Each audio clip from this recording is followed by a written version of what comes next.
Welcome to I Think I Love Sports with your host, me, David B. We are here Saturday. It's college football day. It's the Texas playing against what did I say? The Red River Shootout, the Great Valley Shootout. What is it called? Texas and Oklahoma are playing against each other. Texas is not ranked. Oklahoma is ranked number 6, and as Texas has been in the news, mainly because of Arch Manning. Mainly because Arch Manning is not living up to the hype that the media placed on him, and this is why this is the first of this is I'm taking this topic or this subject first because we have to acknowledge the fact that the media, major sports platforms, and their commentators, analysts, experts are the ones who have propagated this young man, Arch Manning, into being the next greatest thing. They're the one that had him Heisman Trophy winner. They're the one that had him number one draft pick for 2026. They're the one that had him leaving college early. They're the one that had him breaking every college record known to man. Now, I didn't necessarily say that, but they're the one that put him at this heightened level. They are. But they're also using the same thing that they placed, that they put in place, or that they put in motion, to kind of tear down um, Arch Manning in his play. I looked. I have the roster. I have the depth chart. I have the roster. I had to look this up, and I actually watched the games. I watched the games. I went back. I watched the highlights. I went back and watched the games, Texas games, and I'm saying, is the kid that bad, or is it not good coaching? Because I think sometimes we're leaving out the coaching. We're like, hey, why isn't Sark playing this, and why isn't Sark doing that? Why isn't Sark taking him out the game? Why isn't Sark? Sark might have to go out without him. The idea is like, is the coaching? Who's the offensive coordinator? Who's the quarterback coach? At what level do we? At what level, knowing that the players are responsible, ultimately for their game play, but to a certain extent, they have to rely on the coaching, especially at a certain level, or as when you don't have a heightened status. And definitely, this is college football. This is not professional football. But I'm looking at this is a very young team. Texas is a very young team. It's a very young team. To place Texas, even if, let's say, Arch Manning was the Heisman Trophy type candidate, he can do it all. If he that is that one guy on that team that could be that good as a quarterback, but he doesn't have those pieces around him to allow him to be that good, because I would venture to say Johnny Manziel, Baker Mayfield in Oklahoma, Johnny Manziel, he was at Texas Tech. Think about college quarterbacks that were good. Even Peyton Manning or Eli Manning, his uncles. Think about college quarterbacks that have been good in the NCAA Division I college football. There's something that they have in common, isn't it? Yeah, typically they have good coaching in common. Typically they have a good line in common. Typically um, they have good receivers in common. There's they're not just some fantastic player by themselves who can wheel and deal and be the greatest player ever. The quarterback has to rely on the strength of the receivers, the strength of the of the offensive coordinator or the head coach or whoever's calling the plays. You got to rely on the strength of the training staff, the quarterback's coach. Are they teaching them the right mechanics? What are they telling them to do? But this is a young team altogether. Even if he was that good of, let's say he was that good as a Heisman Trophy candidate, there's a young team around him. They're decent, but they're young. They're not championship caliber. Um, they're not a championship caliber team as a unit yet. And Arch Manning can't wield championship caliber defense while he's playing on offense. He can push them to play the best, but their defense is actually better than their offense. Right? Their defense is much better than their offense. Texas defense is next level defense. There's no question about it. Texas offense, not so much. Texas offense makes a lot of mistakes. That's coaching. Texas offense makes a lot of mistakes. The Texas offensive, whoever's playing, who's doing the play calling, they make a lot of bad calls. They don't adjust for certain things. They don't seem like they have a good grasp of who they have on their team. Is his name Steve Sarkisian? What's his name? What's the coach's name? Yeah, Steve Sarkisian. He used to, wasn't he used to coach with it wasn't he a coordinator with Lane Kiffin? Didn't Steve Sarkisian used to be in the NFL? Didn't he used to coordinate with Lane Kiffin and Steve and Pete Carroll in USC? I mean, at what point do we say, okay, this is actually a decent Texas team, young though, and the coaching staff is? Have you looked in their background of the coaching staff? They haven't had the coaching staff is having some personal problems at home. Now, that's the best way to put that. Sorry. The coaching staff is having some personal problems at home. Not to mention that the let's see, the coaching staff is even young. They've been there since 2021. Uh, they've had Quinn Ewers. What's the other guy's name? Hudson. Since then, there hasn't been, and then Arch Manning is next in line. They have what's his name? Lacey. He's a freshman. Trey Owens.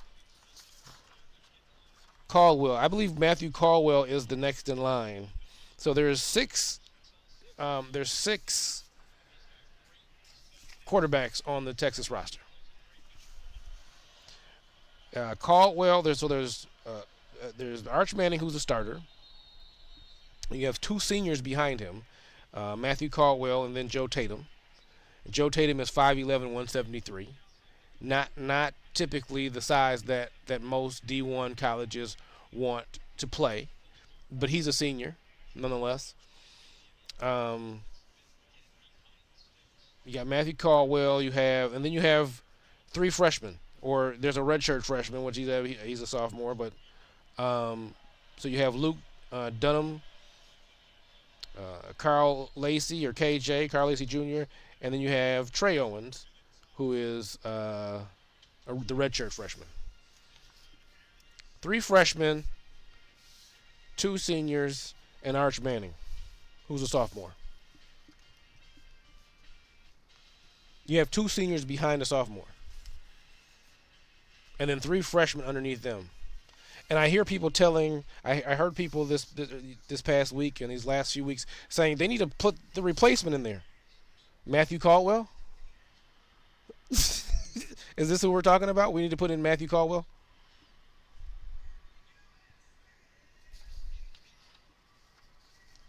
Texas needs to just go in a whole different direction. Put in Matthew Caldwell? And you see, the senior. So I got the depth chart here. We got Arch Manning as a starter. Caldwell is a second string, is the backup, And then Carl Lacey Jr., KJ, is the freshman third stringer. And then you have the redshirt Trey Owens as the fourth string. And then the other two aren't even really, I don't even see them on the depth chart.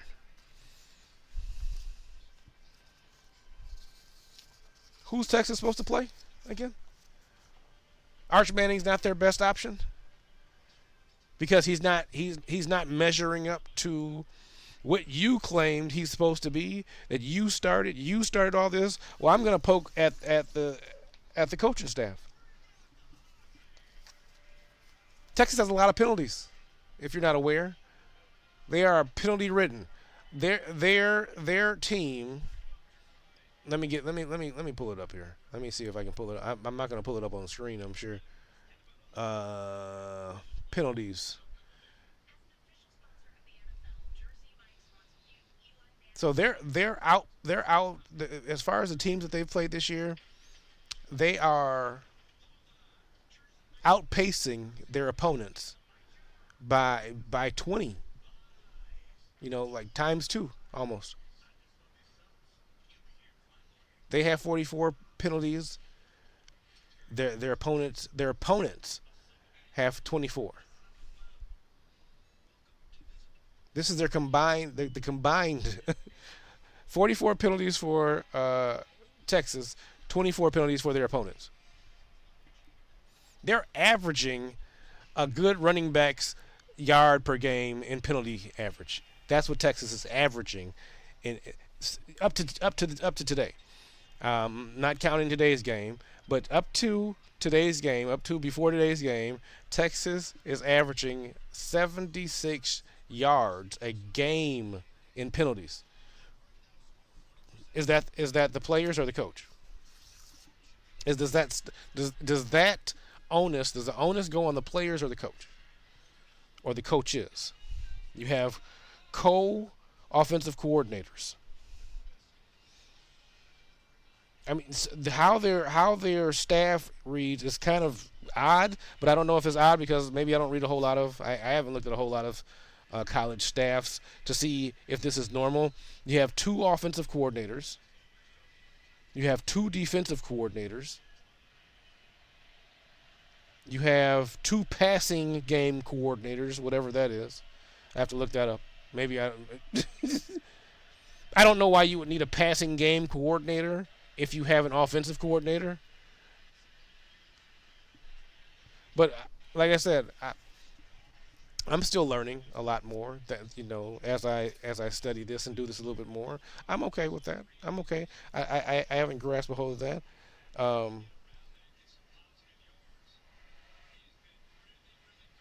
But as I'm looking at this is so linebacker coach. So it says co-defensive coordinator, linebacker. So I guess the title is more so in the. They assign them the co-defensive coordinator, but then it's like linebacker coach, and then the co-offensive coordinator is also the quarterback coach, and then the passing game coordinator is the receiver coach, and then the other co-passing game coordinator is the assistant quarterback coach. So you have a quarterback coach, an assistant quarterback coach, an offensive coordinator, and a head coach. And you're telling me that somehow it's Arch Manning who is just not able to perform up to the likes of which the media claims that he is. 76 yards a game defense I'm sorry, penalties were they're getting. That's a coaching. That's a discipline issue. That's a discipline issue. That's not somehow. Like I said, it's not just on the players. We can say the players need to know how to not move. Yeah, because because they're taught and they're coached to not move. And at this point in time, today we got Texas is down right now. Second quarter, into the second quarter, 10 seconds left. 6-3. So I might not be on here if once this once the game is over to tell you the stats at this point in time. What we got going on? Oregon. I'm sorry. Yeah, Oregon's playing against Indiana. Okay. Yeah. So no, I'm watching this. So Indiana and Oregon's 10-10. Indiana got smoke for people. That's what it is. Indiana got smoke for people. Ohio State won earlier.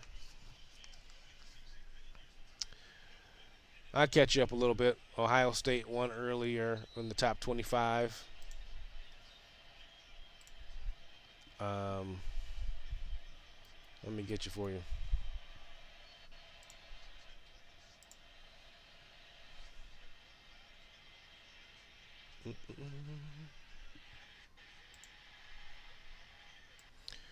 Yeah, so Ohio State won earlier. Let's see the notable games as far as the top 25, and we're going to talk. And then we're going to talk about the ranking system of the top 25 because I think the AP poll needs to be shut down.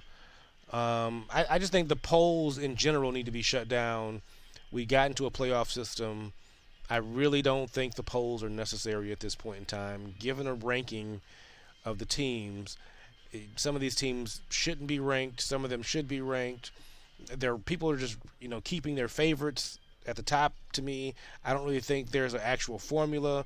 If there is, I'd like to know better, but I don't really see a formula. Um, and you have writers who are creating these ranks, these ranking systems. What's the AP poll, which is reporters, and then you have the is it a coach? Do they still have the coaches poll? I don't. I have to check that out. You see, and this is the thing. This is called I think I love sports, and I tell you, I know I love sports, or at least I think I do, because of the passion that's driven from it. But some things I'm not. I have never delved into the intricacies of how the polls go. But I do know they go by this. The I believe the one that the coaches poll is not the one that's put in the national media. It's the AP poll, from my understanding. Excuse me. Um, but Ohio State, number one in the country, they win fairly easily today against Illinois, University of Illinois, 34-16.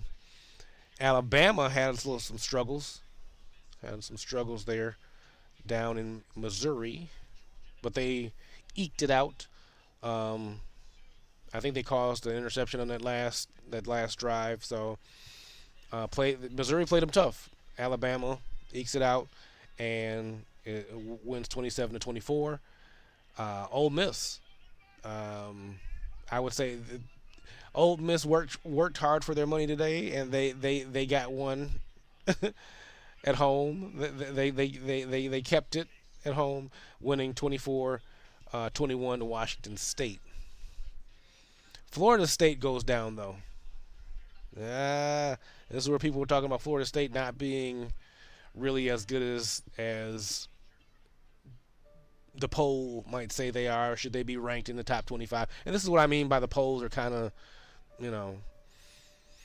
But Florida State goes down to Pittsburgh 34-31. Hard fought game.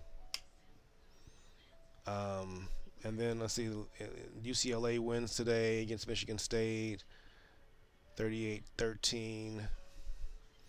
Houston defeats Oklahoma State pretty good, 39-17.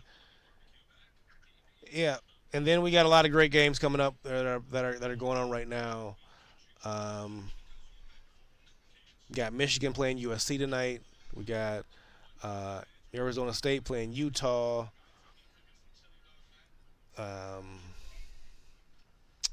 got Texas and Oklahoma right now. We have um, South Carolina against LSU. South Carolina has probably the toughest schedule in college football. Texas Tech is playing Kansas.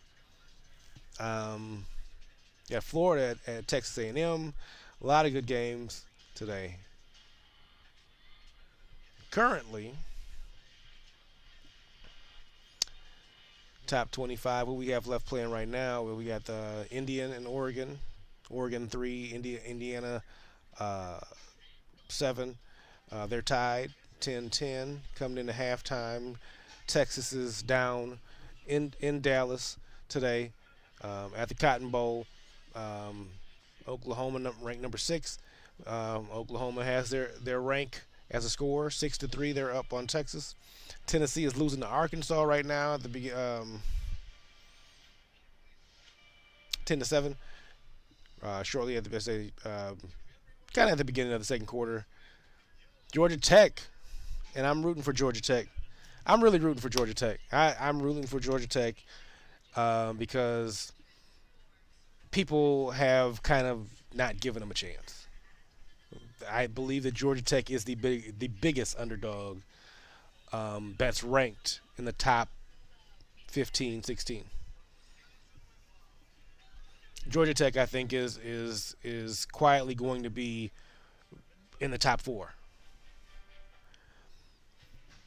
Or at least I hope so. This might be wishful thinking as opposed to actual expert opinion, but I think Georgia Tech has it. I think they have that team. I think they have that coach, and I think they have the right fire with them. They're up on Virginia Tech right now, 21-7. Indiana is actually up 13-10 now at halftime. So Iowa State beating Colorado right now, 10-7. Dion, here's what the thing about Dion. Okay, let me finish this real quick. Notre Dame is up on NC State, 10-7. Notre Dame is a little bit, I believe, a little bit overrated.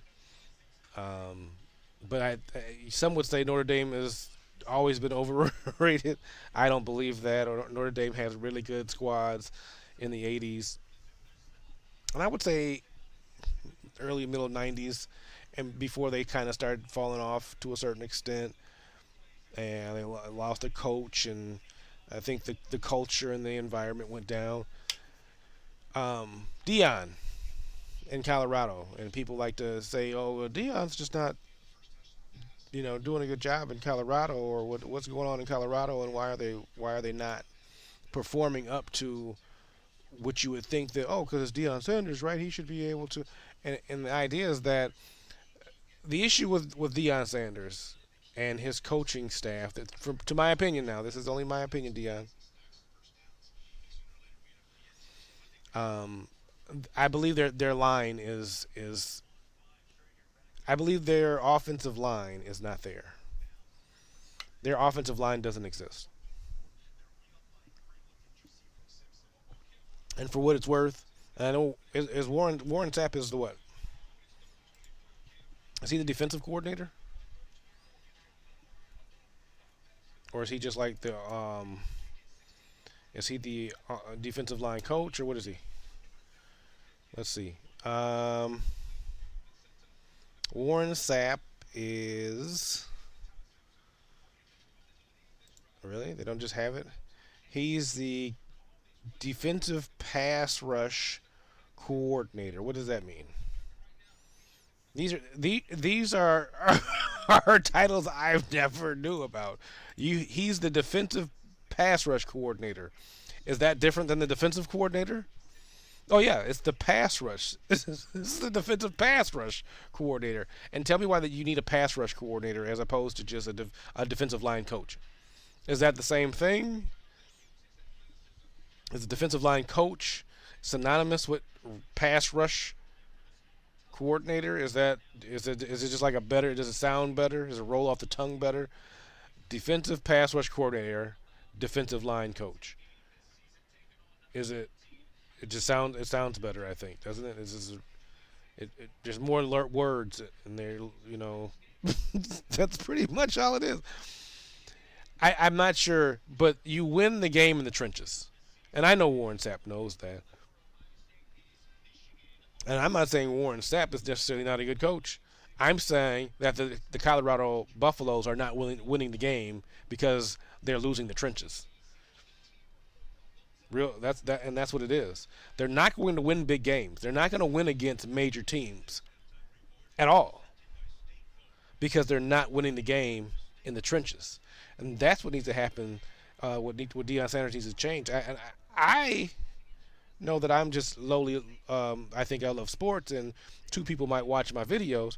But here's the thing: doesn't mean I'm not right. And I've offered my services to Deion Sanders um, for a nominal fee. I can coach up that O line. Something's not right with that O line. Something has never been right with that O line. The O line has never been good since Deion Sanders has been there. They haven't been. They haven't been. They weren't good before Deion Sanders got there, but they definitely weren't good um, when he was there. Since he's been there, they haven't. The O line hasn't gotten any better. It's been basically the same. Only difference with Deion there is that he had Shador there. Shador covered a lot of mistakes. You understand that, right? This is why we're saying this is why when I say we. This is why I'm saying I think I love sports. David B. This is why I'm saying Shador Sanders was the should have been, if not was, should have been a first round draft pick. Raiders, Saints, um,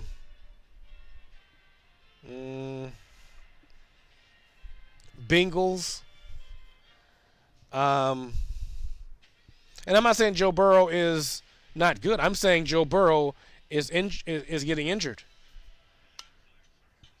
and this is his second major injury within what, a couple years. And so now you got to take out an insurance policy. The insurance policy that you have to take out is a good quarterback behind him. When Brett Favre was getting old in age, the insurance policy was Aaron Rodgers. When Aaron Rodgers was getting up in age, the insurance policy was Jordan Love. Smart GMs, smart administrations, smart teams, smart guys know how to do that. And for what it's worth, the Browns taking Shador, the Browns taking Shador, coming through. What's the guy's name? Their GM. Oh my goodness, I can't forget his name is. Now it's missing me. The Browns GM. I'm gonna have to go find his name.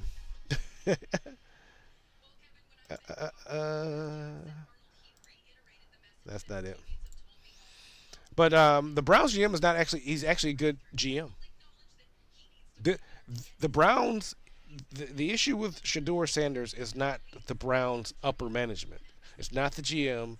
It's not the scouts. It's not. That's not it. It's Kevin Stefanski. But I'm going to talk about that in a little bit.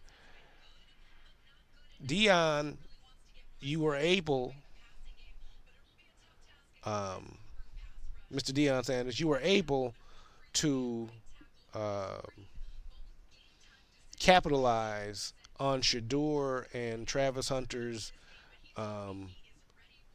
talent, and I give that to you. And that's in Jackson State. At Jackson State, that's in Colorado. You were able to capitalize on those young men's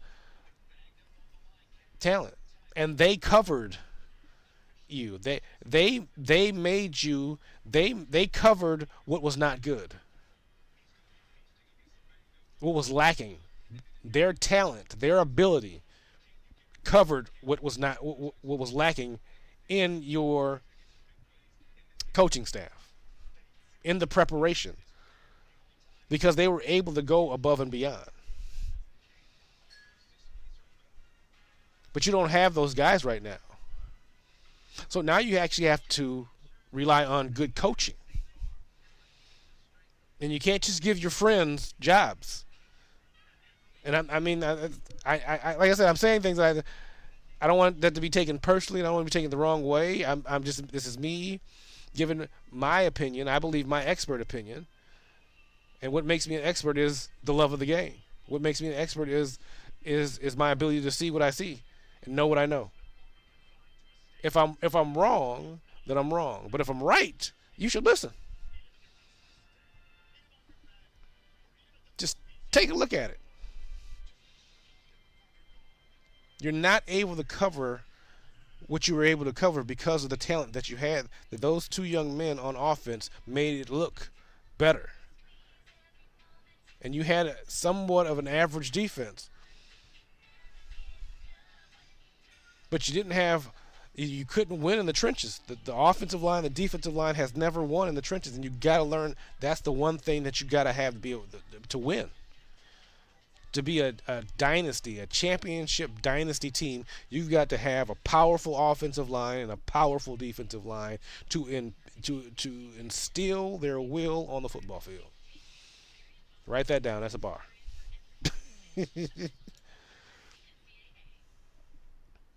Where are we at? Colorado.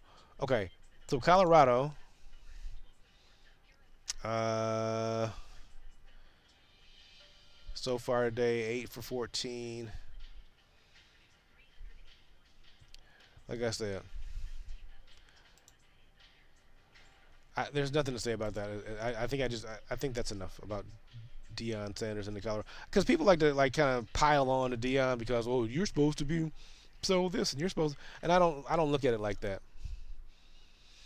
I think NIL has created a more level playing field. I don't like what people are how people are getting to these um, NIL deals or getting the contracts to come to leave one team to go to another team. I don't like that at all.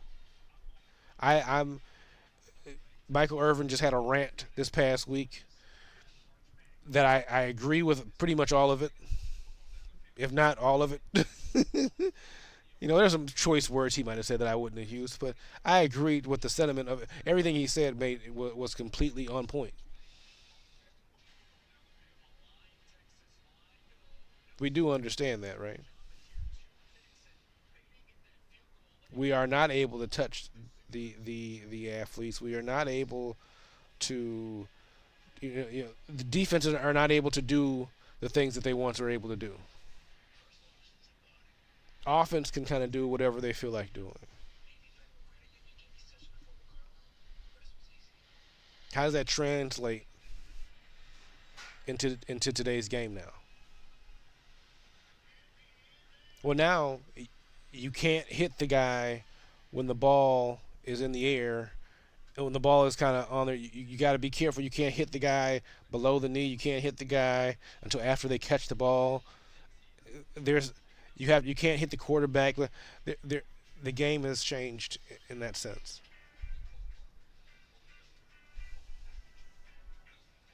The college game has changed. Um, the professional game has changed, and so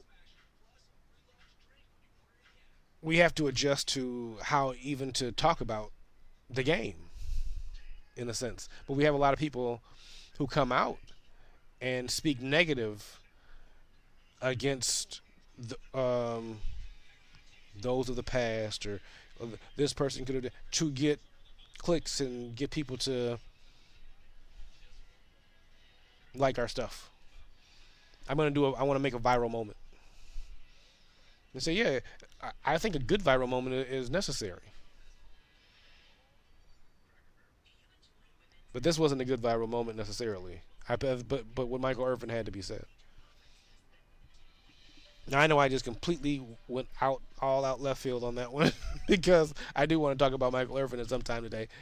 But the idea that, like I said, that the media that we have now, where their focus is not on critiquing football as much as it is critiquing other things around the football, or critiquing the player and their ability to play or how they play, as much as is expecting something because they said they wanted it.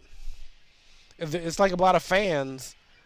It's like a lot of fans have got a job, and a lot of fans are commentators, and they don't know how to place the fandom on the side and actually analyze the or critique the sport, the athlete who's playing the sport, actually about the actual techniques and the skills that are actually involved.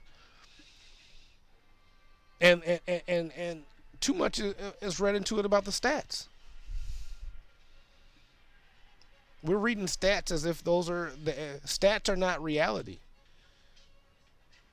Stats are not reality. They're numbers on a paper, literally. Those are numbers on a piece of paper. Those are numbers inside of a screen. What do stats tell you? It tells you how good somebody is. No, it doesn't. It tells you what took place. These are the numbers that took place at a certain time. They're what do you call it? It's a timeline. It's a historical timeline for what it's worth. This year, this happened. This year, that happened. This year, that happened. How many yards? How many catches? How many? That doesn't tell you their ability, and that's why stats can be deceiving because you can pad stats, and at the same time, you can have someone who has zero stats. They were 0 for. They played one game. Were 0 for 10. One interception, and never played it. And then they could be the greatest talent around, but you don't know that because you're concerned with this one stat line.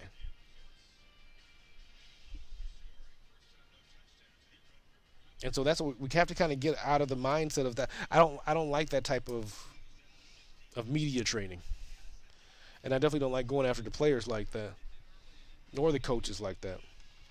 Deion Sanders is a good coach. There's no question about it. He's a good coach. I don't think he has the best coaching staff around him, but he's a good coach. I, I, I would want to work for Deion Sanders.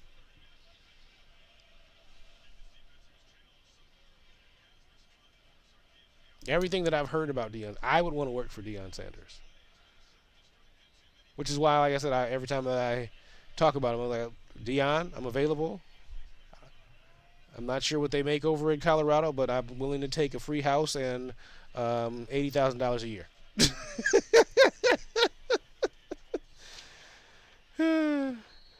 Just in case you're wondering. But college football Saturdays are always fun, especially when you have good games to watch.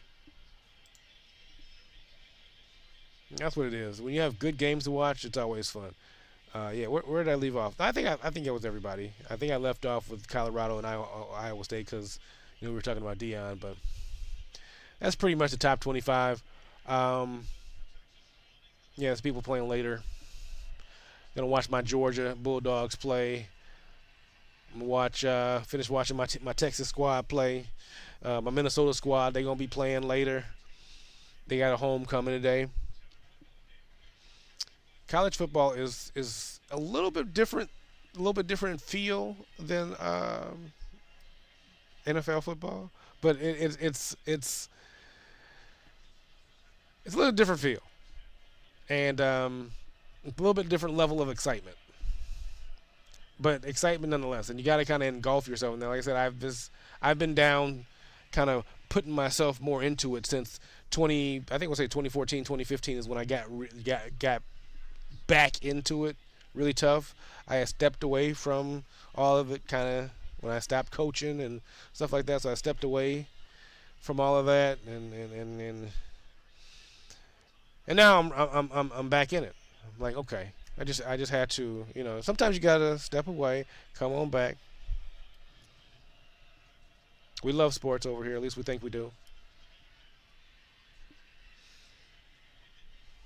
We root for the underdogs. What else we got here? Well, I'd say this recently. We're gonna get into the NFL talk, but recently there's been a flurry of. I mean, speaking of Michael Irvin, there's been a flurry of of videos, sports takes from different Hall of Fame players that have took a shot at their Mount Rushmore of receivers. Um, oh, okay. I'm watching the game. Took a shot at the Mount Rushmore of receivers. Who are the top best? Who's the go to? Who's the go to wide receiver? I don't like I said, I don't like using the one person who's the greatest of all time. I always go with who I would choose first. But just because I would choose that person first doesn't mean they're. I would say greater.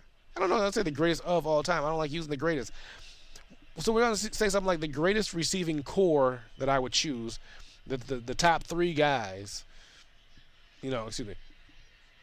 That I would choose. That I would create a receiving core with. If I was creating a fantasy team and I could choose any three receivers: Randy Moss, Jerry Rice, Terrell Owens. Randy Moss is going to be my number one. My number one receiver. He's my go-to receiver. He can fly anywhere. That's what I see as Randy Moss. Randy Moss can do, and this has nothing to do with stats. Randy Moss can fly down the field. He can fly across the field. He can do. He has every intangible that you want in a receiver.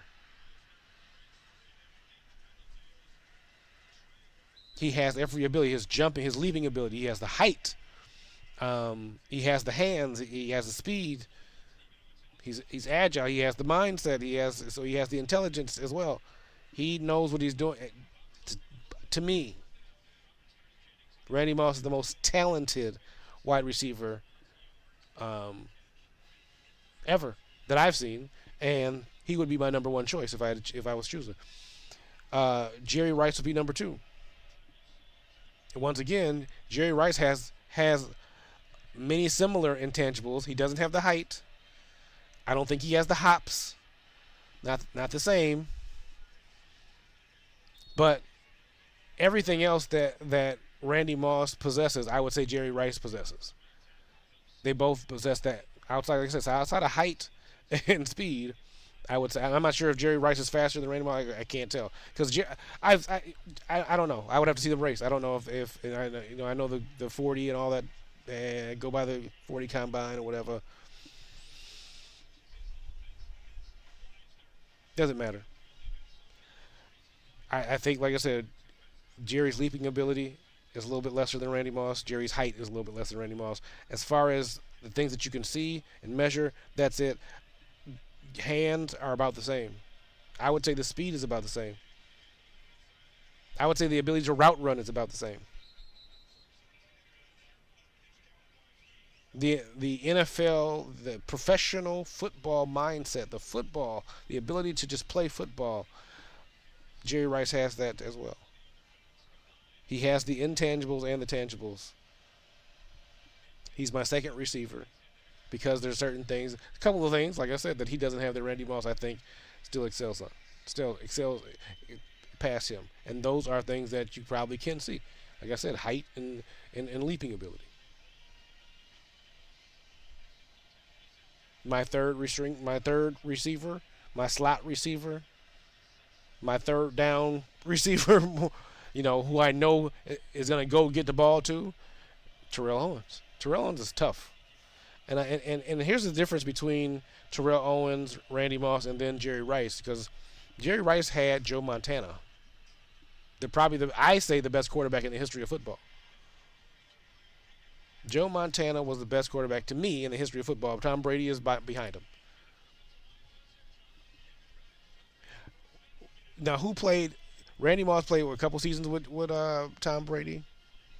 After he was getting a little old, after he was kind of getting older, he didn't have Tom Brady from the beginning of his year, or from the beginning of his career to to the end of his career, or to most of his career. Jerry Rice had Joe Montana and Steve Young. He had Joe Montana, then he had Steve Young. Two Hall of Fame quarterbacks. Consistent quarterbacks. Terrell Owens had Steve Young, but I think he also had was Matt Garcia. He had Donovan McNabb. Who was in Dallas at that point in time when Jerry Rice? I mean, when Terrell Owens was there? Was that Tony Romo? Jason Garrett? I don't. I don't remember. But Terrell Owens didn't have um, the same caliber of he didn't have the same caliber of quarterback. No. Randy Moss didn't have the same caliber of quarterback. We're talking about Brad Johnson, Dante Culpepper, uh, um, Randall Cunningham. Did Jeff George come there too? Was that during that time? Jeff George went there. Um, who else came there? Was Brett Favre? Was Brett Favre there when Randy Moss was there? I mean, I don't know if that was. That might have. No, that was. I think that was after that. Oh, Texas scores. Good job, Texas. All right. They got to just let the kid play. Arch Manning can't. He's no. He needs to just quit and go find another team. He's not going to be able to do it in Texas. And like people are supposed to. Who's supposed to listen to these people talking about Arch? You just don't have it, man. You're not. These are the same people that told Cleveland that they should keep Joe Flacco. But the reason why I tell off topic, the reason why I tell Owens, let's get back to topic. The reason why I tell Owens, Terrell Owens. Like I said, Jerry Rice had the most consistent quarterback play, and I think that's why people say that. But there's people like Michael Irvin. Like this is why I talk about Michael Irvin. Michael Irvin had consistent quarterback play. Troy Aikman, Michael Irvin. Why he was not? I don't think he's in within those top three. Michael Irvin, not one of my favorite players, but definitely one of the best receivers that's ever been in the league. Definitely one of the best receivers that I've in football, college football, um, and professional football, NFL football. Um, Andre Reed, Marvin Harrison. These are all honorable mentions. Marvin Harrison, Larry Fitzgerald. I mean, the list goes on and on. Megatron. The list goes on and on as far as receivers are concerned. But it's who would I choose as the core, those core receivers and that core that receiving core that 1, 2, 3, and it's Randy Moss, Jerry Rice, and Terrell Owens. You can pretty much interchange any of those. I'll take either one. I'd take either one as my one receiver. If I can only take one, either one's fine. But if I'm choosing, I'll take Randy Moss. But any one of those guys is just damn. And even the guys that I said, okay, these are honorable mention. I'd take those too. I'd take them too. But if I'm choosing if I'm taking one, it's Randy Moss. No questions asked. I'm taking Randy Moss. You still got to have a quarterback. You still got to have a offensive line. You still got to have a decent running game. I can take a skilled player, and it's not going to matter if I don't have anyone to block. If I don't know how to train these guys to work together, and I think that's what we're missing too, is the ability of a head coach to teach his players to work together as a team. These are all grown men at this point in time in college and in the NFL. These are grown men that a coach has to come in and teach. Now, the college players are a little bit more immature, maybe a little bit more kiddish. Like I said, a little bit more immaturity there. A little bit, probably somewhat easier to deal with than when they get in the professionals. They get these, multi-million-dollar contracts and things like that of that nature. Or they're seeking to get these multi-million-dollar. Well, now in college they're seeking to get multi-million-dollar contracts. But the difference, I don't know if it's the right word. Let me make sure I'm using the. I want to say dichotomy. All right, roll with me.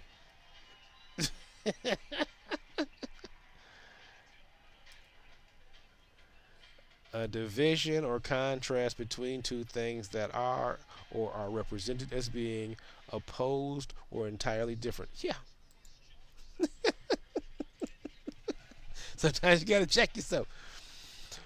But the dichotomy between the two, um, between the NFL, the men in college, and the men in the NFL, have to do with the fact, like I said, have to do with the environment in which they're in. In college, the coach, the head coach, and the program kind of has a little bit more um, authority, and I would say in the pros, NFL, I would say the player has more authority than they think they have. But the thing about the pros is that management can effectually um, make or break even the greatest players. I.e., what's happening to Shador Sanders in Cleveland. This is the best. This is not the first time we've seen something like this. This happened to Andre Ware back in the day. Who? Andre Ware. You remember him? Great quarterback from Houston. Anybody remember Andre Ware, who went to Detroit, and Wayne Fonts? Wayne Fonts. Anybody know him in the Hall of Fame of coaching? Wayne Fonts, pretty much uh, kablooied his career because he didn't want that type of quarterback. He didn't want a quarterback who was ahead of his time.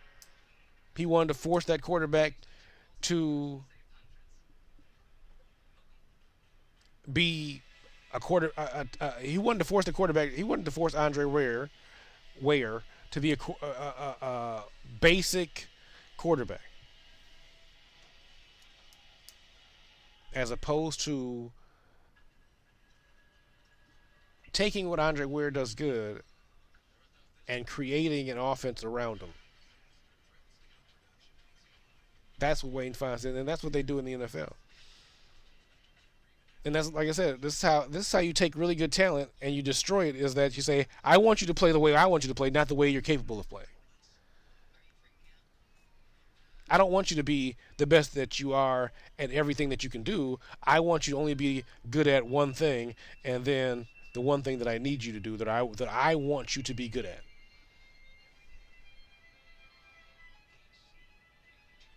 And this is how coaches, like I said, you can't talk about a bad player or not so good talent without actually bringing up, well, who's coaching them. Now, we can talk about the greatest of all times and the honorable mentions and who's on the Mount Rushmores, but we don't think about the Mount Rushmores of coaching, the Mount Rushmores of offensive coordinating. Who's on those? Who's on the offensive? Who's on the Mount Rushmores of defensive coordinating? Who's on the Mount Rushmores of the scout team? I mean, of the scouting. The Mount Rushmore of GMs. It's not a whole lot. But we rail on these kids in college, these young men in college, as if they can go above and beyond past a certain extent if they don't fall in line. Now, I don't agree with players saying, "Oh, I can't. I don't. You're not playing me. I don't want to. I don't want to work hard to try to become the best. I'm gonna go somewhere else where I can be the best, and I don't have to work that hard." I don't agree with that. There's a lot of people who are doing that. A lot of people should stay put where they are. A lot of people shouldn't be transferring. There shouldn't be that many people transferring because that many people aren't that good. But they think they are because we're in an era of where we've been in an era of where everybody wants to be told that they're good, regardless of actually being good. They want to be praised even when they're not doing things very well. And if you tell them that they're not doing something well, you don't really. That's you just not liking them. You don't like me. You're hating on me because you're telling me I'm doing something wrong. You're not agreeing with me. So I don't want to be around. You're not starting me because I need to step up my game a little bit. So I'm gonna go find somewhere where they'll start me without stepping my game up. They'll start me at this level, but I know you're trying to get me to that level. Or maybe you don't know. Maybe that's what I mean. Of course, I don't think they realize what they're doing. Some of them do. Many of them don't. They don't really realize that they're stifling themselves at that time. But that is kind of the era that we're in. But I think we need to get back to the era of understanding that a lot of this stuff is coaching, and it is coachable, and that's what we have to get on. A lot of this stuff is coachable.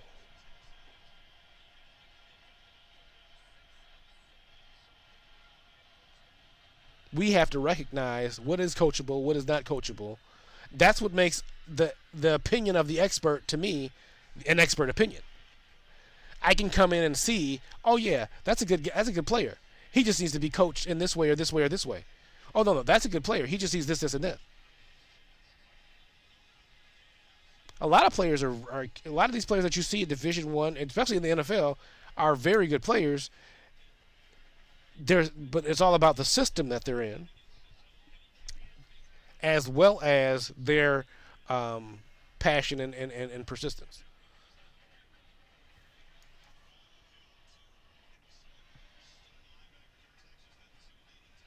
And you can't have one without the other if you're going to be successful. You can't be a successful player with a horrible coach. It's not going to happen. And say, well, Barry Sanders was a successful player and he had horrible coaches. Um, Let me think about that one.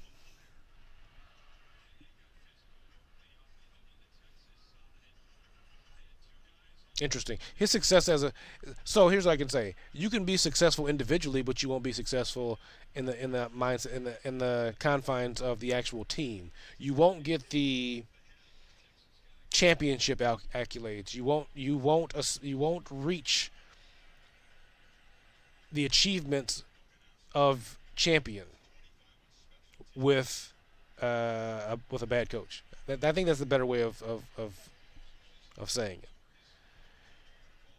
You can get somewhere individually to a certain extent, but like I said, Barry Sanders was, you say, oh, he's the best. He was the, if not the best, the second best back or the co-best ever. No people, no one will disagree with you.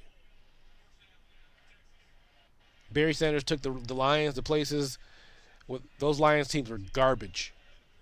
For what it's worth, he took those Lions places they would never have gone if he wasn't there. There's no question about it. If Andre Ware and Barry Sanders were actually there playing together and they actually had like a run and shoot type of I had like a run and shoot type of offensive strategy. There's no question about it. Detroit Lions win 2 Super Bowls in the '90s. No question about it. There's no way you can get me not to believe that. Because the Detroit Lions actually had a fairly decent defense, and even in certain cases in the '90s, they had decent defense. Their strategy was off. They had bad coaching. Does that mean that means that now who do we know from those teams though? That's what you got to think. We know a couple individuals who done some individually good things, but they're not looked at as those teams that they were on aren't looked at even close to being um, teams that you would consider legendary. And had these people had more of a better team, a better team concept, better coaches, better strategy as a team, these people would have. I don't think there would have been a question. about Barry Sanders if he won if he would have won a championship. If he'd have won an NFC championship, it just got to the Super Bowl.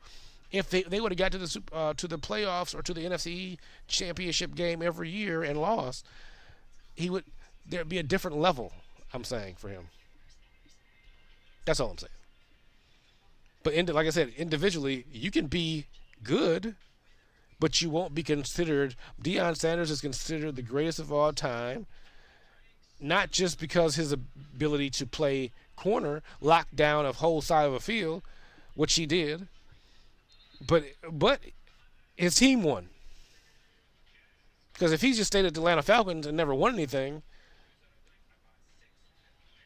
we wouldn't see him as Deion Sanders, the Deion Sanders, prime time Deion. It would be a different. We'd be having different discussions.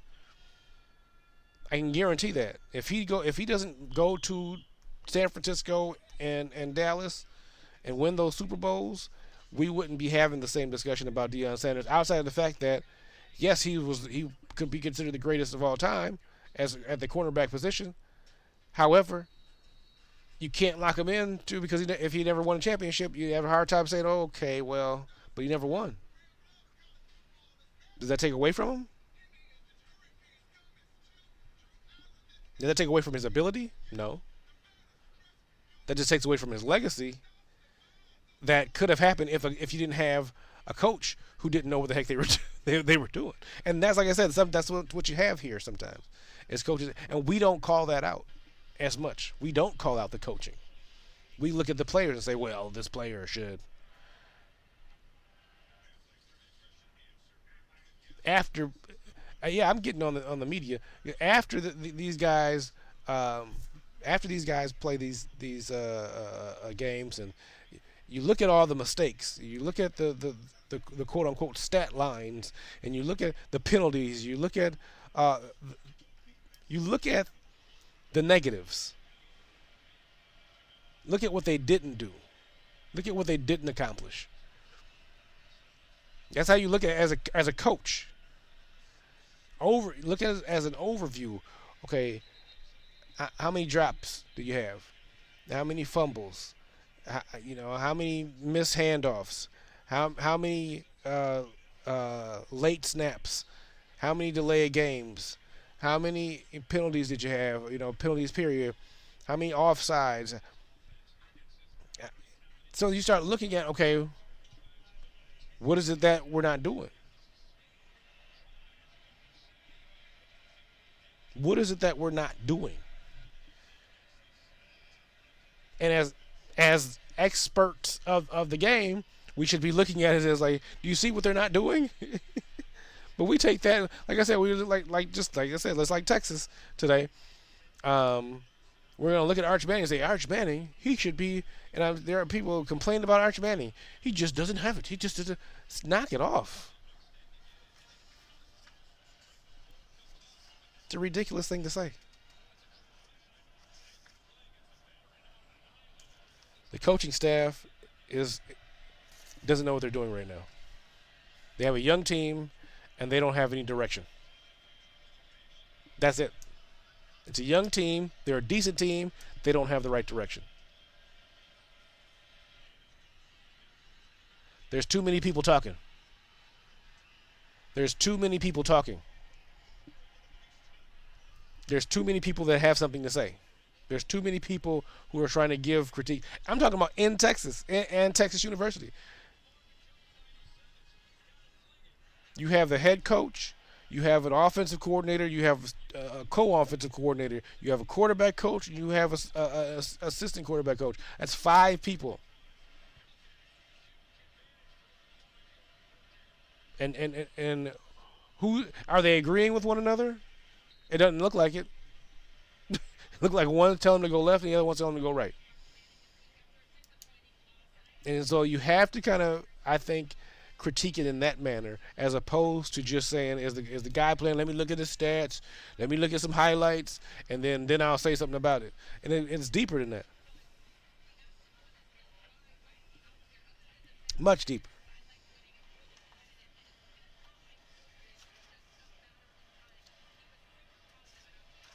And which is why I don't like to get into talking about like Like, sorry, had to pause. Well, I don't like talking about uh, the game in that manner, or players in that manner, or we're gonna approach this in the right way. Tomorrow we got NFL. Was it week 6 out here? What week is this? This is week 6, right? Yeah, 'cause I think last week. Okay, week 6. I'm looking at myself. Week 6. Um, excuse me. All right. Uh oh. Uh oh. Uh oh. Go. Go. There you go. Week 6. Eagles already. Yeah, that's another one I'm talking about. Eagles already lost to the Giants, 34-17. I'm gonna talk about that. That was. You see how you had to direct me. Don't worry. Like I said, we're all learning here. You're learning to watch me, and I'm learning how to how to do this the right way. But nothing to it, just to do it. I have become a Scataboo fan, and I became one a little bit last year. At the end of the when I started recognizing him in college, I say I started to come on as I seen him grow in college at the end of his college career. I definitely started to become a Scataboo fan. He runs hard, he plays hard, he goes hard. He's watching him is like watching a Jerome Bettis, Mike Allstott, um, Earl Campbell type running back, Marshawn Lynch. Scatterboo is that type of dude. That he's fun to watch. He's fun to watch, and he seemingly wears his emotions on the sleeve. But he's pretty well. He's having fun out there. He's having a good time, and it's fun to watch him. It's fun to watch his toughness. It's fun to watch Jackson Dart. It's fun. It is. I think sometimes we forget how fun it is to watch football, watch people play football with joy. That's the thing. We've gotten so mundane. I think this is the right word with our football playing and commentating, analyticals. This is about pure joy. You're playing for the love of the game. That's why you're there. You love it. You invested your time, effort, blood, sweat, tears. It's something that you do because you enjoy it. Well, you should. And if you play with that sense of enjoyment, you play with it. That's what used to be fun about watching football. You've seen guys out there really playing their butt off, having a good time. They look like they was having fun. These people look like they're under pressure. A lot of these kids in college and guys in the NFL, they look like they're under pressure. Sorry. They look like they're under pressure. They do. Yeah, to edit that out. Pretend you didn't see that. But yeah, they look like they're under pressure. They're playing like they're and Scatterboo and Jackson Dart. I would say Scatterboo, starting with Scatterboo. You know how Rocky. You know on the Rocky. If you haven't watched Rocky, go watch Rocky. Rocky 1 through 7 or 8. Because you got Rocky 1, Rocky 2. You got Rocky 1 through 5. Then Rocky Balboa. Is there another one after Rocky Balboa?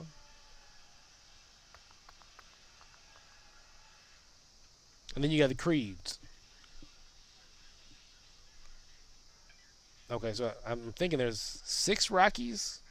Like there's Rocky 5, Rocky Balboa, and then Creeds, the 2 Creeds. So, but if you watch Rocky, you watch that Scatterboo is kind of like that to me. It's like you watch this man, and you kind of watched him become this, like getting better and better. And I don't want to hype him up because he has a lot more. He's only a rookie. He has a lot more to do, but it's fun to watch him right now. And I hope he doesn't. I hope he continues to have fun. When we used to watch Marshawn Lynch look. I promise you, it looked like he was having fun. Beast mode people, boom, bam, boom, boom. I like Marshawn Lynch. I like Marshawn Lynch's personality, just how he, come at the game. Scatterboo, like I said, that same thing. I like the way they think about the game. Like, I'm coming at you. Stop me. I dare you to stop me. I bet you can't stop me. I like that about Scatterboo. And Jackson Dart has that same mindset. I like that too. And, you got me rooting for the Giants. I'm okay with that. NFC East. Well, we got the Eagles, the Giants, the Commanders, the Cowboys. It'll be a tough division. You got to think one division each year is kind of off. And then you have a division every year that possibly could have 3 or 4 people that could go to the doggone playoff. And the NFC West doesn't seem to be that good. What we got this year? We got the Niners, the Seahawks. No, the Rams. Oh, they are pretty good this year. Yeah, I'm sorry. You just seen the top of my head. Yeah, no, they're pretty good this year. I mean, the Niners, the Seahawks, the Rams, and the Cardinals. Cardinals aren't that good, but Niners, Seahawks, and Rams. Yeah, and then you got, like I said, NFC East. You got Dallas. You have Eagles, Giants, and Commanders. Yeah, I mean, and people are like, "Oh, the Eagles are just." The Eagles are they're kind of losing their momentum. I would think the right way to call it is that they've carried for the last few years, really since back in 2017. Kind of been carrying since then, since 2017, 2016, something like that, where they kind of started this run where they were going to be champions, kind of. And I give the Eagles their props because after Andy Reid, who thought that was going to happen? And then Andy Reid goes to Kansas City, starts winning Super Bowls, and then he's back at playing against his team at some point in time, his old squad at some point in time. But I think it's interesting. You got Andy Reid, who had the Chiefs. I mean, had the Eagles for a while. Left the Eagles, went to the Chiefs. Now the Eagles are good. The Chiefs are good. Now, but this year, both teams are, looking like they're on the decline. Which happens. You got to figure out a new identity. Tush push should not be your identity, Eagles. Yeah. No, when they did that tush push 3-4 times in a row, I'm like, what is this? This is watching video games on TV. Who is calling this? There's a legitimate professional coordinator or coach calling 4 tush pushes in a row?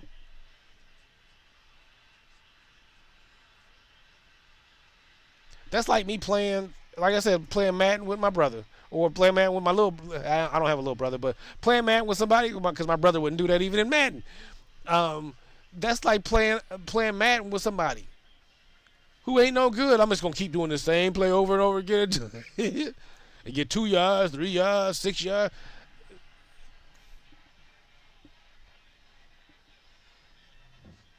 I had one guy that I played in Madden just many years ago.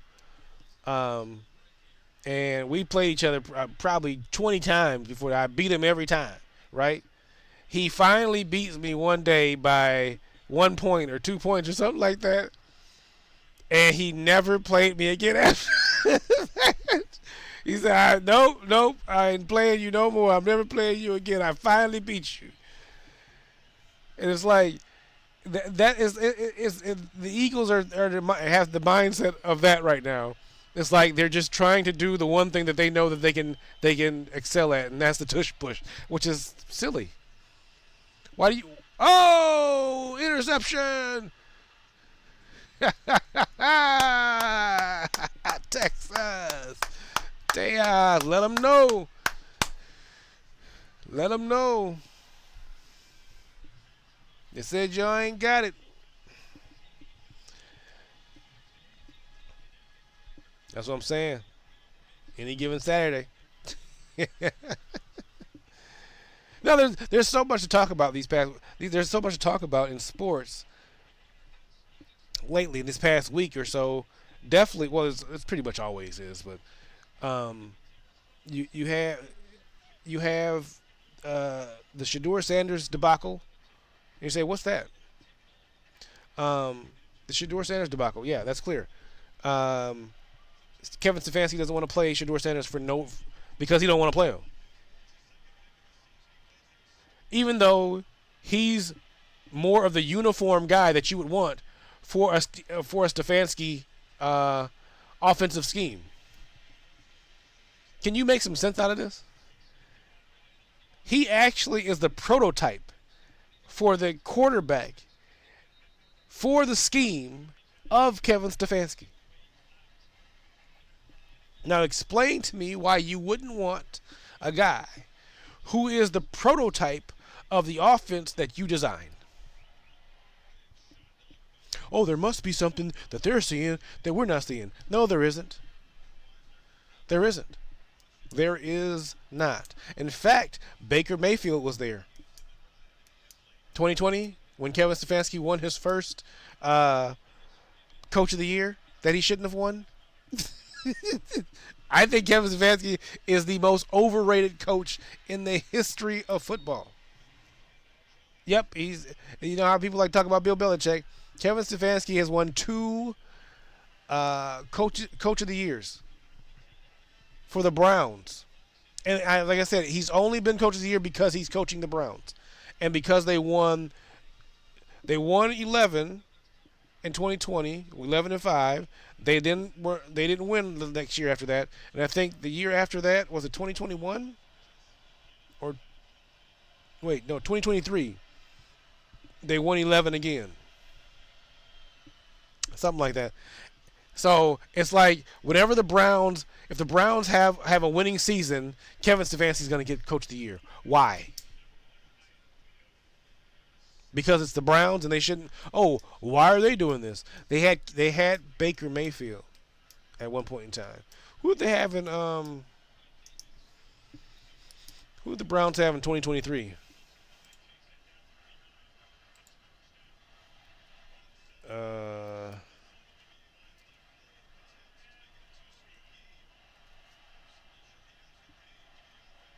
Who was their? Who the Browns? Who's their? Okay. I'm trying to look at who the quarterback was.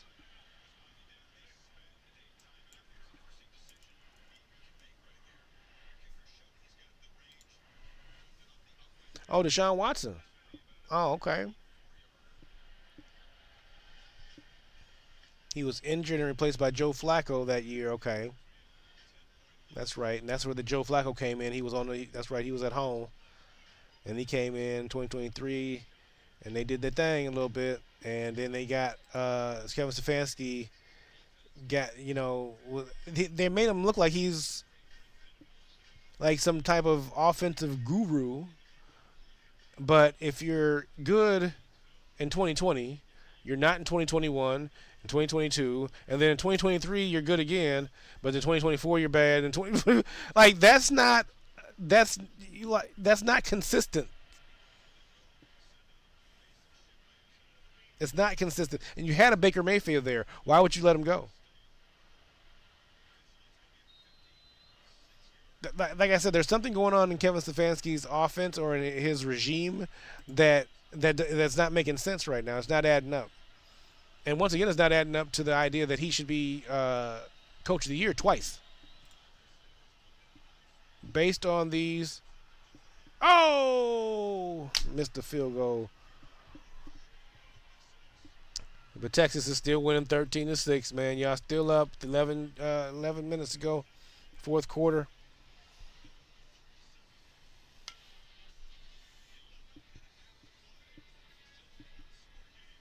So that's what it is. And like I said, we wouldn't be talking about Shador as much as we're talking about Shador. People wouldn't be if it wasn't for the foolishness that's going on there. We're talking about Shador Sanders based on the fact that the media department or whoever's over there is saying, yeah, go ask Shador. Oh yeah, I'll release him to ask for you to ask him some questions. That's that's that's the personnel. That's management that's approving that. Shador wouldn't is not giving his own press conferences, and so now Joe Flacco gets traded right this past week. He goes to the Bengals. They get a fifth round draft pick for Joe Flacco, and I'm under the impression that the Bengals actually wanted Shador. I'm under the impression that the Bengals wanted Shador Sanders. I don't believe that they came to Cleveland and said I want Joe Flacco. I don't. You can't convince me of that one. I'd have to talk to the guy at the Bengals that said it. To give me the guy at the Bengals who organized that uh, uh, uh, trade. I believe they came and asked for Shador Sanders first. It was like, hey, give us Shador Sanders, and we'll give you a fifth round draft pick. Like that seems like an even trade, right? Because he's like you don't really want him here. Oh, Kevin Stefanski said, "Oh no, I would prefer that you take." Well, this is why I wonder: is it Kevin Stefanski or the actual general manager of the Browns? And I forget his name right now because I know I looked it up at some point in time. And I don't know where I put my notes at on that because I know I looked it up. I can't find my notes, but I know that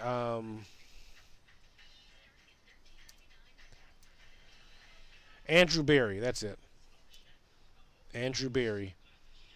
And Andrew Berry has a good track record. And so I say I don't know that Andrew Berry is he's a good scout and all of that. I don't know that Andrew Berry is a part of the trade talk. Like if he's the one who orchestrates the trades or not.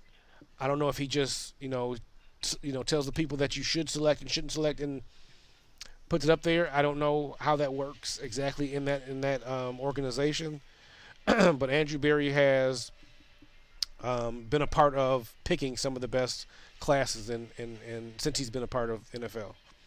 He's done well in his position, so that's why I say it's not the GM's. It's not the GM in Cleveland. I don't know who's over Andrew Berry, who's making any decisions right now because I haven't looked that up. But he's the GM. I'm not sure how he orchestrates or who orchestrates the trades there, but I would have to believe that the Bengals did not want an aging Flacco at first. And I'm sure there's like, hey, you know what? Flacco's still good. Like we just want to give these rookies a try, and we might have. And then Deshaun Watson's coming back, and Kevin Stefanski is an overrated coach. He has an overrated playbook. Kevin Stefanski has a good defense, very good, very good, and a better coach. To me, the coach of the year would have taken that defense, even with an offense who's only so. I would say average, a little bit above average. That good of a defense, they should have went to a Super Bowl or to at least a championship game by now. Two years, two two coach of the years, no AFC championship, no AFC championship.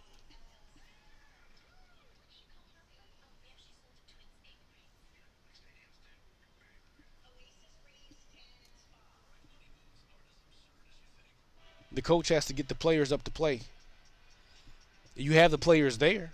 They exist on that team. That's not a bad. They haven't had a bad squad really. They haven't had a bad squad. They've had decent coaching. Kevin Stefanski is an average coach. I don't mean to call him a bad, like he's a horrible coach. He's an average coach. He's not bad, but he's not one of the best. You've got to be out of your mind with the talent that that he's had available.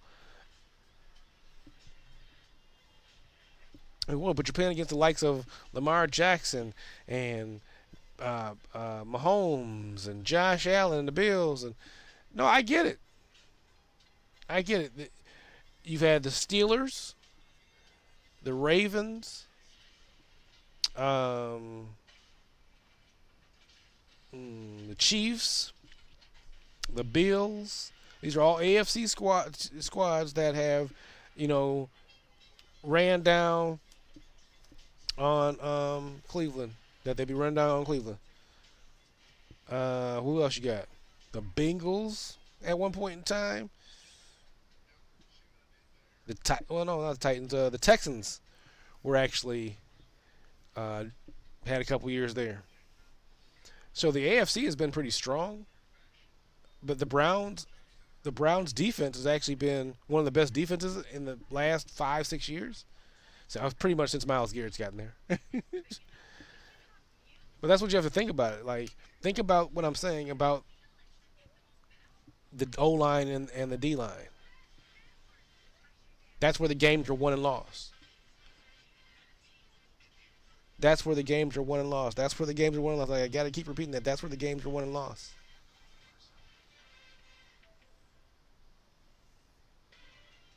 And you have to know how to create within that. I haven't heard anything negative from players necessarily about Kevin Stefanski. I'm just witnessing what's going on. Completely overrated. Definitely shouldn't be a two-time Coach of the Year honoree. It's like you didn't have nobody else to give it to. Like, well, who do we give this to? Kevin Stefanski or Andy Reid? Well, let's give it to Stefanski. Andy Reid he already had we won Super Bowls. He doesn't really need it right now.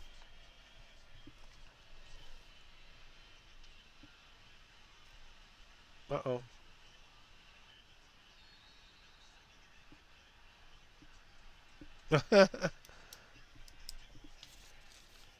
But let's move on.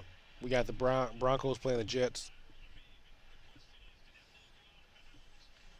Browns and Steelers. Chargers at the Dolphins. Patriots Saints. Rams Ravens. Cardinals Colts. Seahawks Jaguars. Cowboys. Panthers. Yeah, I think we're gonna see some good games. I'm not giving my predictions today. I am not giving predictions on this game, on these games.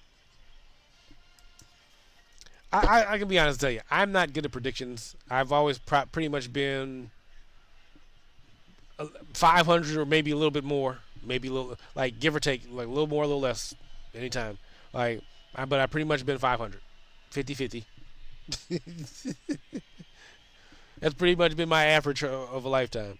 But that's why it's like, it's fun, but some people really get into it. I don't. Me and my brother used to have a um, kind of a contest. We would see who would win and stuff like that. And we would kind of, see who was the best, who could choose the best teams.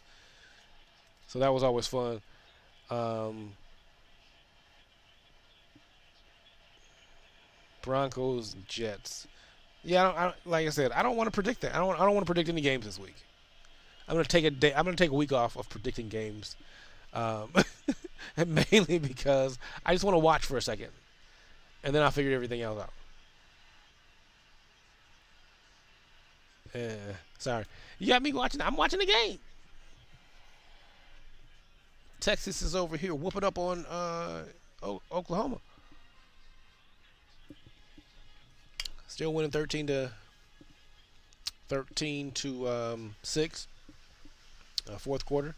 Colorado is now winning. Is now winning at this point in time. Fourth quarter, 21-17.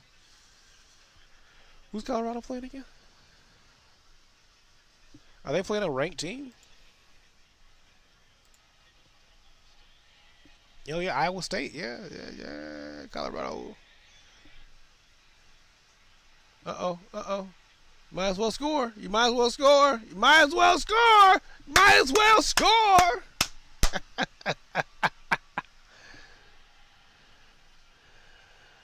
That's what we're talking about. Tejas. Oh, what? I thought they said they weren't good. I thought they said they weren't that good. I thought they said that Eli, or no, I'm sorry, Peyton, no, I mean, Arch Manning was not that good. I thought they said these guys. No, Texas is a good young team. I wish people would stop talking about that squad like that. They are a good young team. Like I said, I think the coaches, once again, the coaches of Texas have some stuff going on. They need to figure out some stuff. They got some internal things going on, personal issues going on. People getting divorces, people having issues at home with their wives and cheating and stuff. Or I'm not saying, I don't know specifically, but I'm thinking they're having some issues, infidelities and things of that nature. I don't know who's cheating on who, but there's some issues going on. Steve Sarkisian is over there saying, "Hey, my wife, uh, I got, he got, good run, good run." But yeah, so they're like, "Hey, what's going on?" They actually have a good squad. They're young, and once this young team starts to click, they're gonna get it. And they're, like I said, they're young all over. Excuse me, I mean to go back to that, but they're young all over.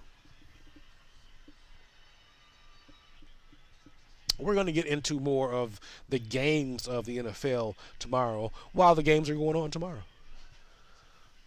But this is, I think, I Love Sports. Today, Saturday, college football day. And while we're talking about things about the NFL, we're not going to talk about the games of the NFL until tomorrow. You want to know who's going to win? Tune in tomorrow. And I'll tell you who I think is going to win tomorrow. And I'll tell you even who some people did win tomorrow. You know why I don't care about predictions?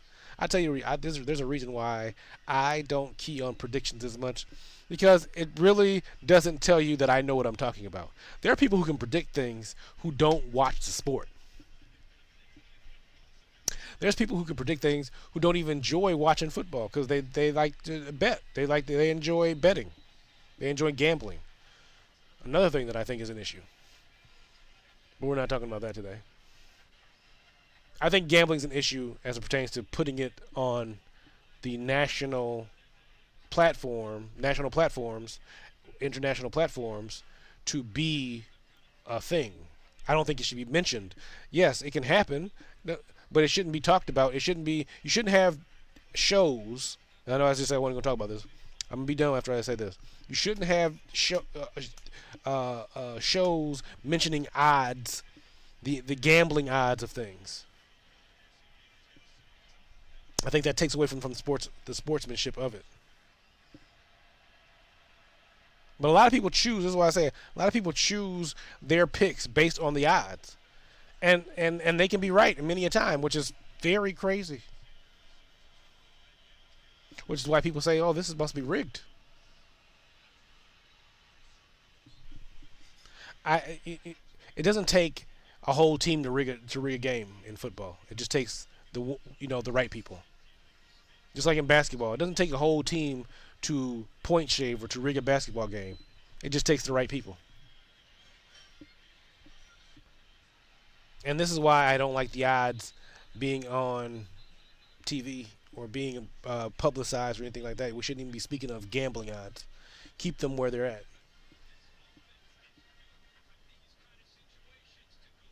It's not something, especially since it's an issue with an addiction that people have. It's mixed in with some things that are seedy, and we shouldn't be. Nobody wants to hand that down to their children of a gambling issue, or teach their children even to have a gambling issue by watching it on TV, DraftKings and all these other things that you can bet, that you can make place these bets. I don't think anything's wrong with adult people making bets on games or making bets on on yards or whatever, make whatever bets. I think when you start to incorporate um, into a show that is for everyone, it's not parental discretion advised. It's not um, under you got to be a certain age to watch this show. You're making these shows, or you're making these gambling, sorry, these betting um, these betting sites and these betting odds a part of sports in a sense for children, like I used to do when I used to watch Sports Center and watch all sports shows. Sports Center, now there's Mike and Greeny. I used to watch all the old and then even stuff on the radio. But of course, I didn't used to hear about any gambling odds until they started to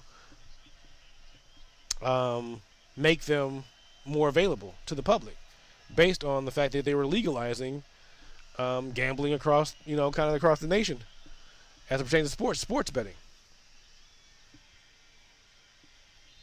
which makes sense. I don't have a problem with that. No different than I would have an issue with the lottery. But I just don't think it should be broadcast in the way that it is, as to because some could read into it and say, oh yeah, this stat met this line, this this stat met this line, or this stat met this line. The odds were this. They're hitting, more times than not. That's you do start to think about that, like what's going on here.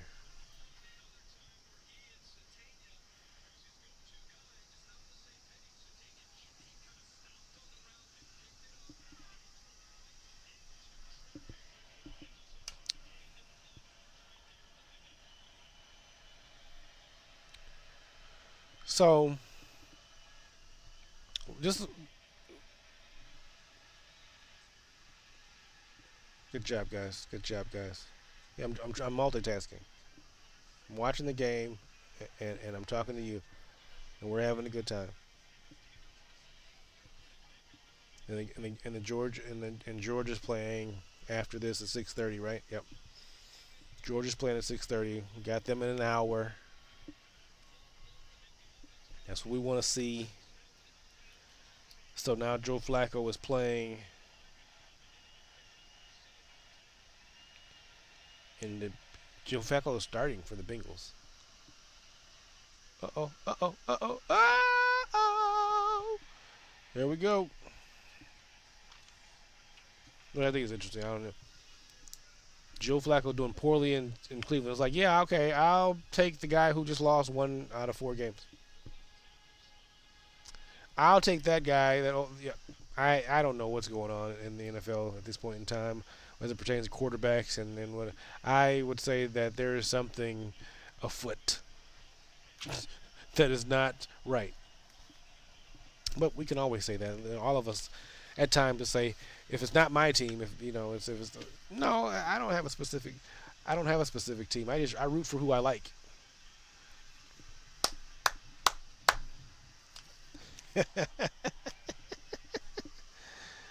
20-6, 5:36 left, fourth quarter. Texas ball.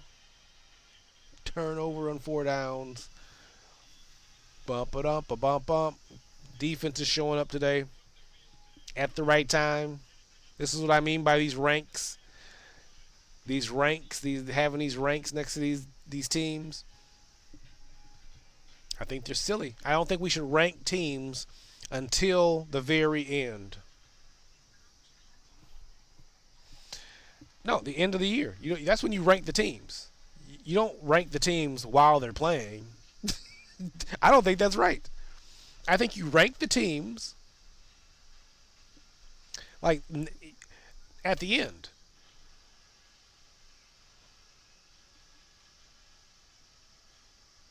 Like before they start choosing. I mean, before you start, while you're choosing bowl games, that's when you start putting the ranks on the teams. That's what I think is necessary. I don't think it's necessary to um, rank teams like at the beginning of the year. Like, oh, like at the beginning of this year, Texas was one day like number one. Wasn't Texas number one at some point in time before the season started? Texas was number one. Arch Manning was number one. Like they had all these. I don't agree. It's a system that needs to go away. Very much. A little too Ralph. I think the Broncos. I think the Jets are going to have a tough time with the Broncos though tomorrow. I do think that. I think the Steelers are not going to have as tough as a time with the Browns. And here's what I think the Steelers are going to do with the Browns tomorrow. I think they're going to actually come at them tomorrow. Minnesota took it easy. For what it's worth, Minnesota took it easy on the Browns, and they took it easy because they knew that what they knew is that he's not running. They're not going to run a real package. They weren't running real. These are generic plays or generic strategy that they ran with Dylan Gabriel, and the Vikings knew it. Now I think they played it safe and they almost lost, and I think it was silly. And this is why I think Brian Flores is going to have an issue getting a head coaching job because I think he has to become a little bit more. I think he has to take more risks on defense. I think he has to. I think he has to be willing to fail miserably so that he can succeed big. In that sense, I do think that Brian Flores, I think he has the talent, the wisdom, the leadership ability. I think what he's lacking, as it pertains to being a head coach, is that risk factor in um, willing to push the envelope. I think he plays a lot of safeties, and I'm not sure if that's him or if it's Kevin O'Connell that's at the end of that call. But I think they're playing it too safe, and they almost lost last week. So I think the Steelers are going to come hard at the Browns and Gabriel and see what they're going to see what he got. I think they're going to challenge him to see what he really can do, and we'll see what the Steelers really can do. Chargers and the Dolphins. Funny thing is, I think the Chargers um, are okay. The Chargers, I think, going to Miami. I think they're gonna play. I think the Chargers are gonna play them tough in Miami, and I don't think the Dolphins are gonna do too well. The Saints. The Saints is that's another. Excuse me. That's another team that doesn't make sense right now. They had an opportunity to draft a quarterback. I don't know that they need one. I don't know if they know that they need one. The Saints need a lot of stuff going on right now, mainly a coach. They need some structure there because some structure is missing, and that's the main thing about the Saints. So the Patriots going into New Orleans is possibly it could be playing into their hands and say, hey, we're going to show up in New Orleans, but the Patriots are kind of on the uptick from last week, so have to wait and see about that one. The Ravens are going to be without Lamar Jackson again, so we don't know. Oh, he's gone. Ooh.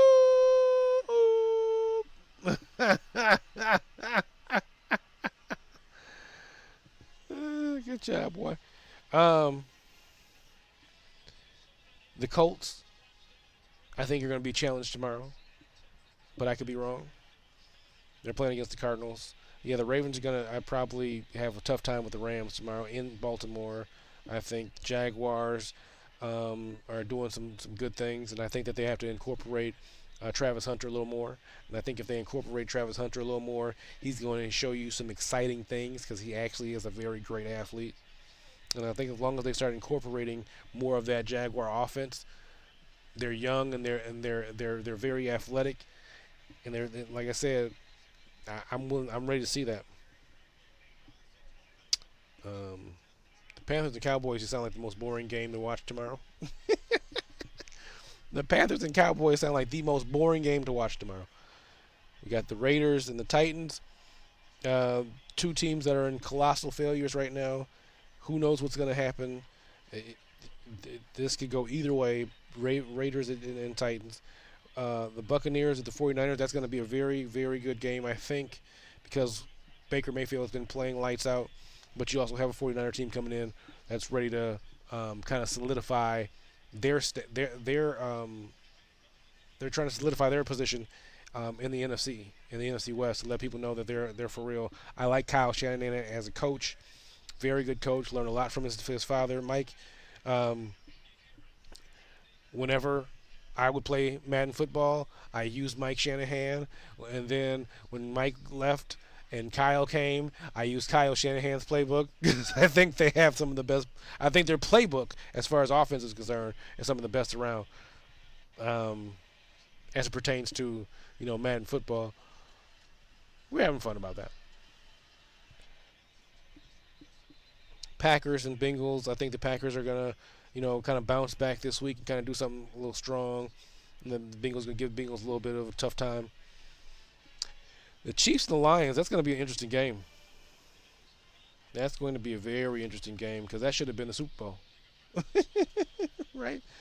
And then the Falcons, Bills on Monday. You got the Falcons, the Bills at the Falcons. I mean, um, the Falcons are a very odd squad. They are the odd squad. They could, they look good and bad sometimes at the same time. So really, anything can happen. The Bills, they're in Atlanta, but we'll see if they're going to bounce back from last week. And the Commanders, the Bears. I'm sorry, the Commanders hosting the Bears. Right now, the Bears are on the verge. Ben Johnson's a good coach. I think Ben Johnson's a very good coach. Right now, the Bears are on the verge. They're right there. I wouldn't be surprised if next year the Bears actually ripped it off and actually became one of the best in the league next year. This year, I don't think they're going to be that, but next year, I think they got it. I think they're poised for that. I definitely think that the Bears are poised to become one of the better teams in the league, and it's just looking at what's going on this year. So I think the Bears are going to give the Commanders a heck of a time in Washington, D.C.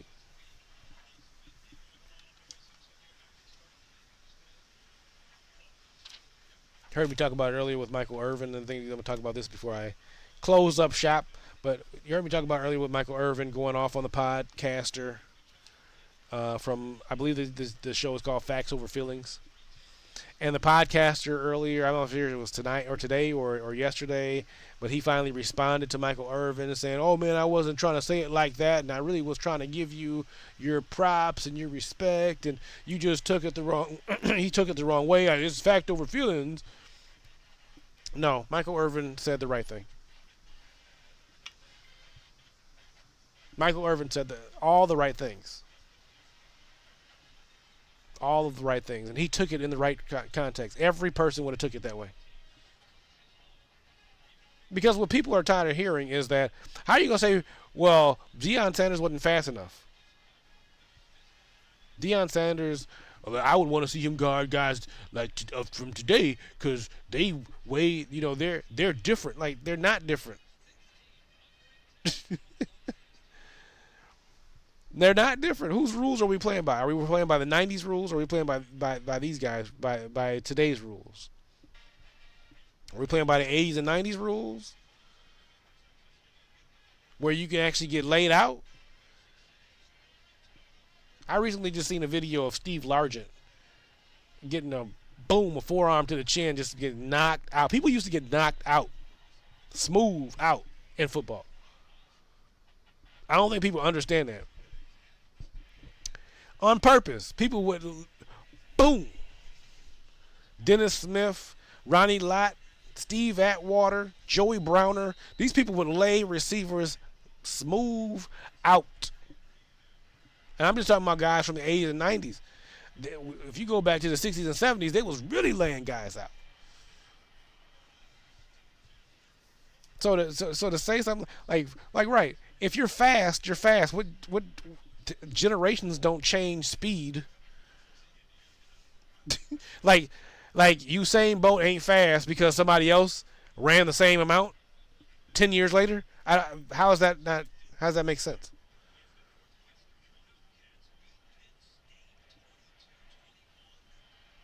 You had Daryl Green, Champ Bailey, Rod Woodson, Palomar. Like I said, I don't even name of all these D backs who could actually cover these guys today. But making it seem like and there's just there's some stretch between today's game and yesteryear's game, and there's not. We're not talking about the '60s here. We're talking about 30 years ago, 10 years ago, 20 years ago. Like we have to. This is what I mean by creating content to just kind of get reactions out of people, and then when the reaction, when the reaction is a little bit overly harsh, now you back up and say, wait, I didn't mean it like that when you really meant it like that. Because he went off and he said everything that he needed to say. So good job. My hat's off to Michael Irvin. Was never one of Michael Irvin played for a team that I didn't care for. I didn't like the Dallas Cowboys. I like Michael Irvin on the Miami Hurricanes. Wasn't a Dallas Cowboy fan at all. But Jimmy Johnson is my favorite coach for ever. But that comes from being the Hurricane. I think Jimmy Johnson is one of the smartest coaches ever.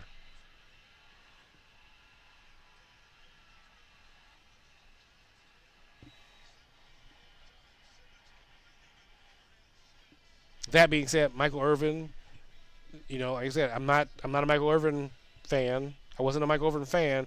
Doesn't mean I don't respect the fact that as a receiver, as a player in the NFL, he was that dude. He was that guy that you'd be like, oh man, because you knew he was gonna catch the ball most of the time. And if it's on your squad, if it's a team that you're rooting for, like man, Michael Irvin, and he did that to people, man. He would shut people down, shut people up, shut the crowd down, shut the crowd up. So to act like Michael Irvin didn't have that level, that excessive elite skill is ridiculous. I was not, like I said, not one of my top 10 receivers, or not one of my top 5 receivers probably, but definitely one of my top receivers that I would choose.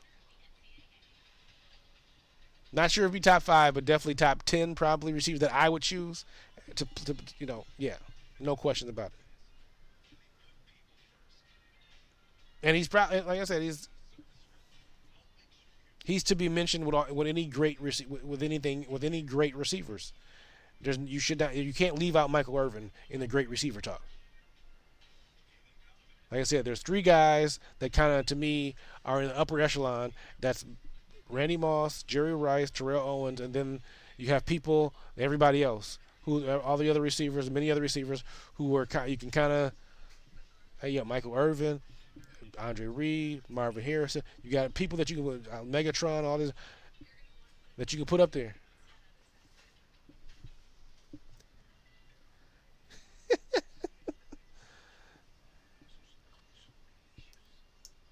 But hats off to Michael Irvin for for telling that guy to go fly a kite in so many words. Well, we hope to see a good game. I'm gonna finish watching my Texas game. Texas is up 23 to 6. I'm gonna get into my Georgia game. I'm gonna talk a little bit more later. Probably come back on here a little later. Indiana's up right now, 27-20, like on Oregon.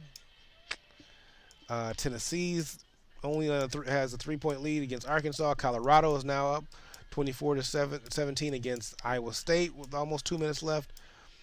So Georgia, I'm sorry, Notre Dame is destroying NC State. So good games, man. These are good games. Today is a very very good day for college football. And I look forward to tomorrow.